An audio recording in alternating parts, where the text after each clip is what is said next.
সরকারি দল ইচ্ছে মতো সংবিধান সংশোধন করতে পারবে না।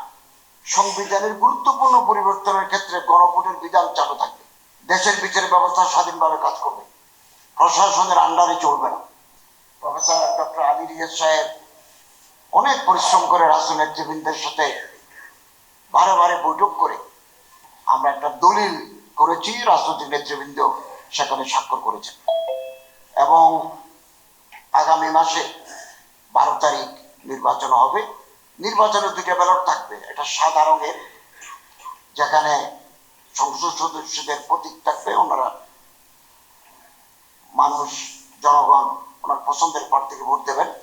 আরেকটা থাকবে কালার, পিঙ্ক কালারের, ওখানে থাকবে হ্যাঁ এবং না গণভোট।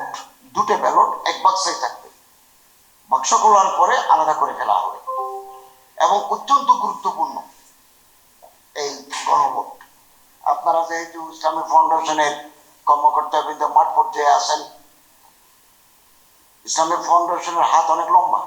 ৭৬,০০০ আমাদের মসজিদ ভিত্তিক শিশু গণশিক্ষা কেন্দ্র আছে, দারুল আরকামের আছে, এছাড়া হিন্দু মন্দির ভিত্তিক আছে, পেগোডা ভিত্তিক আছে, চার্চ ভিত্তিক আছে, ইসলামিক ফাউন্ডেশন আছে, এছাড়া ইমাম প্রশিক্ষণ কেন্দ্র আছে। আমাদের পুরো বাংলাদেশে আমাদের নেটওয়ার্ক ছড়িয়ে ছিটিয়ে আছে।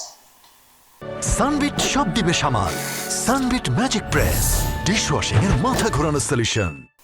এবং খুব গুরুত্বপূর্ণ, তত্ত্বাবধায়ক সরকার, নির্বাচন কমিশন, সরকারি কর্ম কমিশন, পিএসসি গঠন করতে গেলে সরকারি দল এবং বিরোধী দল একসাথে মিলে করবে।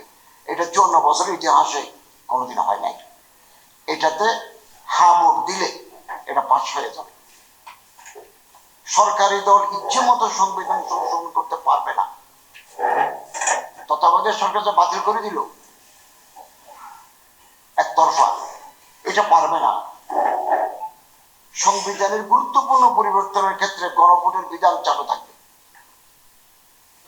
সংবিধানের যদি গুরুত্বপূর্ণ মৌলিক কোনো কিছু বদলাতে হয়, আবার রেফারেন্ডামের ব্যবস্থা করতে হবে। বিরোধী দল থেকে ডেপুটি স্পিকার, গুরুত্বপূর্ণ সংসদীয় কমিশনের সভাপতি নির্বাচিত হবে। যত মেয়াদেই হোক, কেউ সর্বোচ্চ 10 বছরের বেশি প্রধানমন্ত্রী থাকতে পারবেন না। আমেরিকাতে 8 বছর, 8 বছর পরে উনি আর থাকতে পারবেন না, নতুন লোক আসবে। আমাদের দেশেও মত পর্যন্ত প্রাইম মিনিস্টার থাকবেন। এটা কোনো গণতান্ত্রিক দেশের জন্য এটা সমীচীন নয়, সমনীয় তো নয়।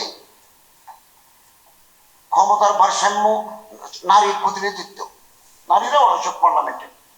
ক্ষমতার ভারসাম্য প্রতিষ্ঠার জন্য পার্লামেন্টের উচ্চ কক্ষ গঠিত হবে। এইটা বাংলাদেশের ইতিহাসে প্রথম।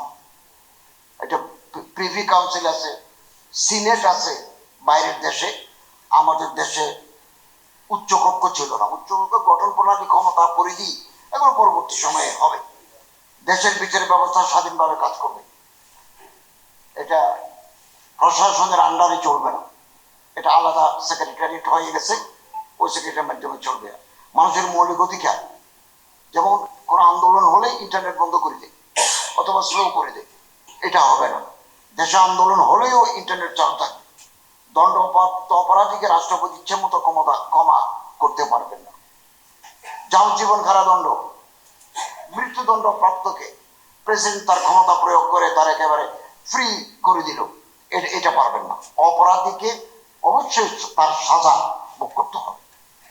রাষ্ট্রপতি ও প্রধানমন্ত্রীর ক্ষমতার মধ্যে ভারসাম্য আমাদের এখানে ছিল না। আমাদের এখানে হচ্ছে পার্লামেন্টারি সিস্টেম অফ গভর্নমেন্ট, আমেরিকাতে প্রেসিডেন্সিয়াল ফর্ম অফ গভর্নমেন্ট। এখানে প্রধানমন্ত্রীর ক্ষমতা সর্বোচ্চ।